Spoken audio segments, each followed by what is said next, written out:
Ya, assalamualaikum warahmatullahi wabarakatuh. Selamat berjumpa kembali di channel YouTube gua. Dan kali ini gua mau ngebahas ini ya, timnas U19 ya, yang sayang sekali eh, gagal lolos ya ke semifinal Piala AFF 2022. Padahal poinnya sama ya kayak Thailand dan Vietnam. Sisi gol juga kita unggul ya, tapi ternyata AFF masih memakai aturan head to head dulu ya, head to head lebih dulu. Jadi waktu kita main lawan Thailand dan Vietnam, kita cuma bisa main imbang 0-0, sementara Thailand lawan Vietnam mereka bertanding seri 1-1 ya. Jadi head to head kita kalah karena kita nggak berhasil cetak gol ke gawang Thailand dan Vietnam. Sedangkan Thailand bisa cetak gol ke gawang Vietnam, gitu pula sebaiknya pengen cetak gol ke gawang Thailand. Jadi agresivitas gol ya. Jadi sayang banget ya, padahal kita udah apa ya, kita kita turnamen kali ini ada positifnya banyak sekali ya. Jadi buat timnas Indonesia sendiri, mereka udah bisa eh, memiliki mereka udah bisa apa ya istilahnya, mereka udah pede lah ya, udah percaya dengan kemampuan mereka sendiri. Mereka membuktikan bahwa mereka bisa menang besar ya. Terbukti mereka di 3 pertandingan mereka bantai Brunei 7-0, bantai Filipina dan Myanmar 5-1 ya. Itu ini menandakan bahwa timnas Indonesia itu sudah tidak apa ya, sudah tidak takut lagi lah, sudah tidak malu-malu lah untuk langsung press, langsung serang ya. Cuman memang pas lawan Vietnam dan Thailand emang level kita sebenarnya kita bisa lebih baik dari ini ya. Cuman sayangnya memang banyak sekali faktor ya, ada faktor eh, chemistry lah, luck lah segala macam kan. Jadi ya hasilnya harus kita terima ya. Jadi banyak sekali sebenarnya, banyak sisi positifnya. Ini gue mau sekalian review sejak Toulon kemarin. Jadi menurut gue ini ada apa ya? Ada 3 pemain yang stand out sebenarnya ya dari timnas Indonesia sendiri. Yang pertama itu adalah kiper kita ya, Cahaya Supriyadi. Itu selama main di Toulon dan main di AFF ini ya, mereka dia tuh cuma kebobolan 16 gol. Sorry, 16 gol. Cuma kebobolan 6 gol ya, cuma kebobolan 6 gol. Jadi melawan eh, tim-tim yang level di atas kita kayak Ghana, kayak Meksiko, Aljazair ya, Algeria, bahkan lawan Venezuela. Waktu di tahun kemarin, bagi gue pemain terbaik Indonesia itu ada Cahaya Supriyadi ya, dan ini dibuktikan nih pada saat Piala AFF sekarang nih. Jadi dia bisa menjaga konsistensi permainannya, kepercayaan dirinya meningkat. Jadi banyak sekali save-save yang dilakukan oleh dirinya, apalagi pada lawan Vietnam dan Thailand ya. Itu beruntung kita punya kiper selalu fit, tiap 90 menit selalu Cahaya Supriyadi. Mungkin kalau kiper lain, mungkin gue nggak tahu ya, nggak ada yang bisa menyamai level Cahaya kali untuk saat ini ya. Itu kalau nggak ada Cahaya itu kita mungkin udah kalah, kalah telak kita lawan Vietnam dan Thailand ya. Karena bagaimanapun Vietnam Thailand juga sedikit di atas kita, kita harus akui itu. Mereka organisasi permainannya lebih baik ya dibanding Indonesia. Beruntung kita seri ya, maksudnya harus betul kita seri ya, meskipun harusnya kita bisa menang ya. Jadi kalau ada yang bilang bahwa Cahaya Supriyadi itu the next kiper ya untuk masa depan Indonesia, gue harus akui bahwa Cahaya Supriyadi ini layak lah jadi calon bintang ya. Apalagi dia kan main di Persija, dia bisa geser Andika juga kalau konsisten ini pemainnya seperti ini. Terus yang kedua itu gue harus bilang bahwa Muhammad Ferrari sih ya. Muhammad Ferrari itu sejak zaman Toulon itu juga bersama, mau diduetin sama Kakang Rudianto, mau diduetin sama Ahmad Rusadi, mau disesuaikan sama back-back yang lain lah, Marcel Januar ya. Itu memang dia leader ya, dia itu tipe leader, dia bisa memimpin rekan-rekannya, memimpin timnya untuk apa ya, dan bisa apa ya, bisa memupuk rasa percaya diri mereka ya teman-temannya. Jadi mereka nggak cepet down. Ini dibuktikan eh, pada saat lawan eh, Algeria ya, pada saat Algeria ya, Ferrari main hampir aja kita menang ya. Kita menang 1-0 Algeria, bisa sampai clean sheet menit 95. Sayang banget ya menit terakhir kebobolan, tapi itu sudah menunjukkan bahwa leadershipnya dibutuhkan sekali. Waktu kemarin dia cedera lawan dia cedera itu lawan Vietnam kalau nggak salah ya. Waktu lawan Brunei kelihatan banget bahwa lini pertahanan ini nggak ada yang ngatur, nggak ada yang koordinir. Beruntung lawannya cuma Brunei ya. Beruntung lawannya cuma Brunei, kita bisa menang telak dengan clean sheet. Tapi kemarin pas lawan Brunei itu bener-bener asli. Kita cuma attack tapi defense juga apa ya? Mungkin karena terlalu santai juga ya lawan kita lawan Brunei ya. Tapi defense menurut gua nggak ada koordinasi sama sekali ya. Martial maju lah, Kakang maju segala macam nggak ada yang bisa backup. Dan makanya ketika Ferrari balik lagi ke pas lawan Thailand, keadaannya bener-bener terasa banget ya. Beruntung ada Ferrari ya, kalau mungkin udah kebobolan sama Thailand ya, Mas Ferrari itu. Terus yang ketiga itu gue nggak apa ya, maksudnya gue nggak milih Marcelino Ferdinand karena memang Marcelino sejak turun dia udah nggak main ya, karena udah main di timnas senior. Pas Piala AFF U19 pun sebelum dia cedera, ya permainannya menurut gue sih masih ya, mungkin karena udah lama nggak kumpul sama teman-teman yang sekarang ini ya, jadi pemainannya chemistry-nya udah mulai pudar ya, dimana waktu lawan Vietnam dia tuh sebenarnya lebih sering apa ya, main sendiri ya gitu ya, main sendiri. Mungkin karena situasi, karena memang teman-teman yang nggak bisa membongkar, dia coba pressing sendiri.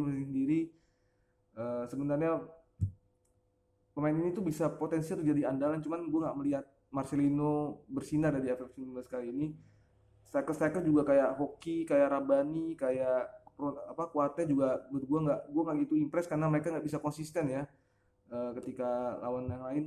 Satu lagi pemain yang menurut gue itu uh, yang bikin gue impress ya, yang bikin gue impress itu sebenarnya adalah gelandang ya, bukan apa ya, bukan Marcelino Ferdinand ya, bukan juga uh, Zanadin Faris, meskipun Zanadin emang waktu pertandingan Myanmar baru menunjukkan kelasnya sih.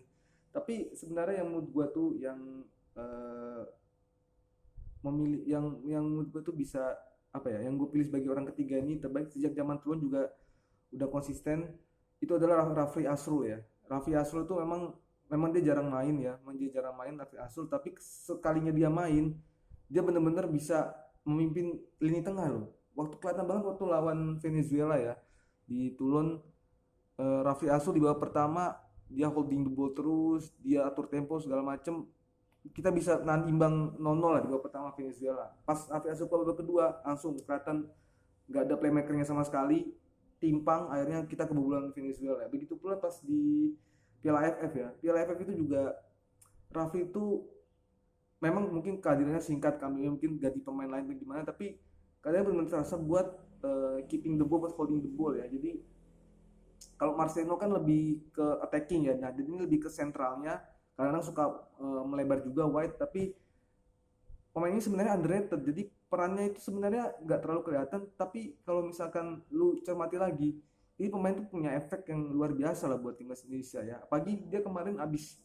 main juga untuk PSM Makassar ya di AFC Cup, dia juga uh, lumayan ya, dia juga lumayan di rotasi pas lawan Tampines kalau nggak salah ya, dia bisa menunjukkan kapabilitasnya juga. Ini menurut gua Alfi Asrul ini harus apa ya, harus dijaga kematangannya lah, apalagi kan kita dengar apa, kita dengar kabar bahwa Raffi Asrul ini bakal trial di Eropa ya, di Yunani.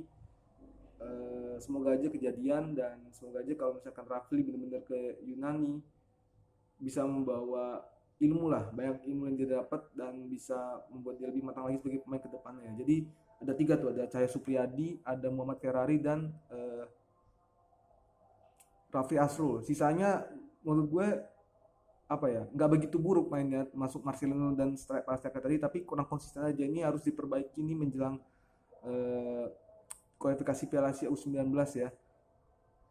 Terus juga kami netizen banyak yang minta protes ke Thailand, Vietnam, bahkan PSSI sampai nangin surat, terus sampai ngeterbitin surat resmi pengen protes ke AFF seputar hasil Indonesia apa Thailand Vietnam ya. Bagi gue sebenarnya nggak usah lah, nggak perlu gitu. Kita cuma buang-buang tentu dan buang-buang tenaga aja, atau juga aturan juga tidak bakal diubah meskipun kita protes segala macam gitu kan. Karena sebenarnya mau mereka main fair atau enggak itu kan strategi kedua tim gitu loh. Yang penting kan sebenarnya memang kita tuh harus menang lawan Thailand di Vietnam. Jadi kita tuh hasil kita tuh nggak ditentukan oleh pertandingan lain gitu loh, tidak bergantung pada pertandingan lain.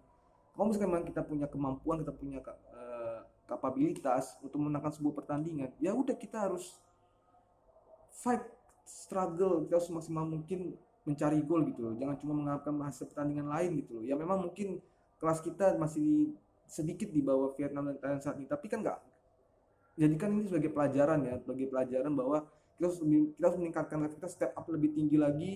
Kalau bisa perbanyak uji coba, kalau perlu main di luar gitu loh, biar ngasah mental juga, sama ngasah apa ya, tekanan, pressure, biar bisa menerima pemain. Kalau misalkan orang-orang apa netizen kita itu pada kesel mujat-mujat Thailand, Vietnam, akun Instagram ini serang, come on bro, nggak usah lah ya. Itu juga ini tidak akan mengubah hasil apa-apa gitu loh. PSSI mungkin bisa melayangkan surat resmi protes ke AFF ya, tapi juga nggak bakal menghasilkan dampak apa-apa. Ujung-ujungnya juga Thailand dan Vietnam lolos kok. Lagi pula kalau misalkan Thailand dan Vietnam berada di posisi yang sama misalkan dengan Indonesia, misalkan Indonesia berada di posisi yang tertangir, toh kita juga ya mungkin kali ya, mungkin satu dari menciptakan untuk Vietnam itu bisa memanfaatkan kita untuk mencari celah supaya main aman gitu ya. Itu coba rasakan apa yang ada di kita, coba kita memposisikan negara kita tuh di posisi Thailand, Vietnam, pasti kita juga akan melakukan yang sama gitu. Walaupun gak kentara ya, tapi bagi gue ya udahlah ya, ini semua sudah terjadi. Turun turnamen dan Piala AFF tahun ini jadikan pengalaman berharga supaya kita bisa menapak ke jenjang selanjutnya. Kalau saya lihat kita lagi ini bakal ada kualifikasi Piala Asia ya U19 yang bakal di tahun depan, dan puncaknya kan kita main di Piala Dunia 20 nih, tuan rumah. Nah itu sebenarnya fokus kita tuh udah bukan level AFF lagi, kita udah pernah kok juara kan waktu zaman Evan Dimas. Ya udahlah, nggak usah apa ya, nggak usah terlalu mematok gelar juara di level regional, kita menyasar tingkatan lebih tinggi ya.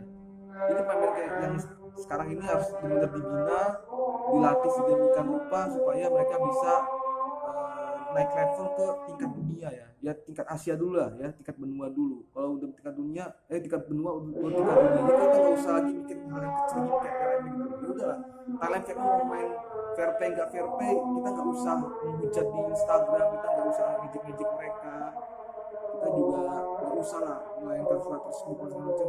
Buang-buang waktu bagi gue, buang tenaga dan buang-buang energi lah ya.